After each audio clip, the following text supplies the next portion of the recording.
महाराष्ट्र विधानसभा चुनाव के नतीजों को आए हुए करीब एक हफ्ते से ज्यादा का समय बीत चुका है, लेकिन अभी भी महाराष्ट्र में सरकार का गठन नहीं हुआ।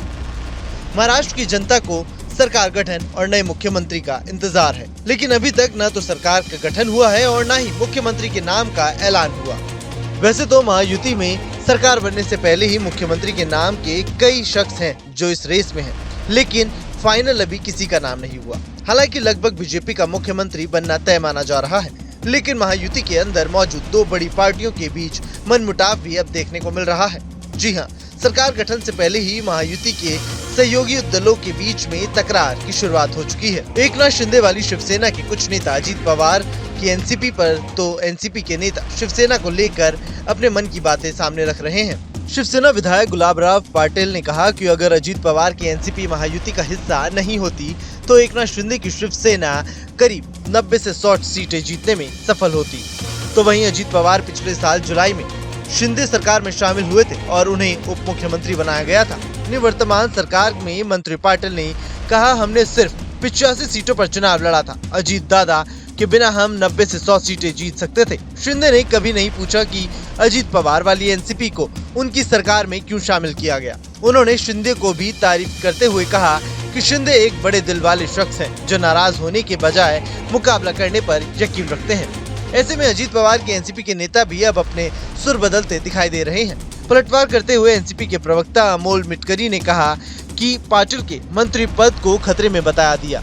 उन्होंने पाटिल को लेकर कहा कि वह इस तरह की हल्की बातें न बोले। मिटकरी ने कहा, पाटिल को पहले मंत्रिमंडल में शामिल होने के बारे में सोचना चाहिए। इस बार उनके मंत्री बनने की संभावनाएं भी कम है, जिसके बाद माना जा रहा है कि महायुति के तमाम सहयोगी दलों के बीच में अब तकरार शुरू हो चुकी है। बात सिर्फ यहीं खत्म नहीं हुई। एक और जुबानी जंग के बीच शिवसेना विधायक संजय गायकवाड़ ने केंद्रीय मंत्री प्रताप राव जाधव और भाजपा नेता संजय कुटे पर भी निशाना साध दिया है। गायकवाड़ ने 20 नवंबर को हुए चुनाव में बुल्ढाना में शिवसेना उम्मीदवार जयश्री शेलका के खिलाफ मात्र 841 वोटों से मामूली फर्क के साथ जीत हासिल की थी। गायकवाड़ ने दावा किया कि जाधव ने शिवसेना यूबीटी चीफ उद्धव ठाकरे के करीबी सहयोगी को फोन किया और उनसे जयश्री शेलका को मेरे खिलाफ मैदान में उतारने के लिए कहा।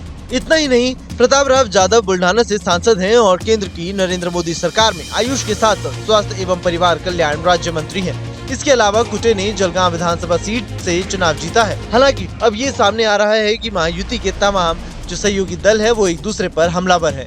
सरकार गठन में हो रही देरी को लेकर विपक्ष भी अब लगातार महायुति के सहयोगी दलों पर निशाना साध रहा है। आपको बता दें कि 20 नवंबर को वोटिंग के बाद 23 नवंबर को महायुति ने बम्पर जीत के साथ जीत दर्ज की थी। इस गठबंधन ने राज्य की 288 विधानसभा सीटों में से 230 सीटों पर कब्जा किया था।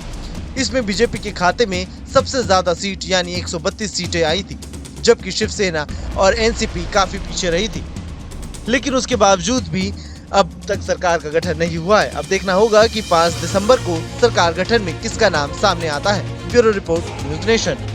न्यूज नेशन अब व्हाट्सएप पर खबरों के ताजा अपडेट के लिए न्यूज नेशन के इस QR कोड को स्कैन करें।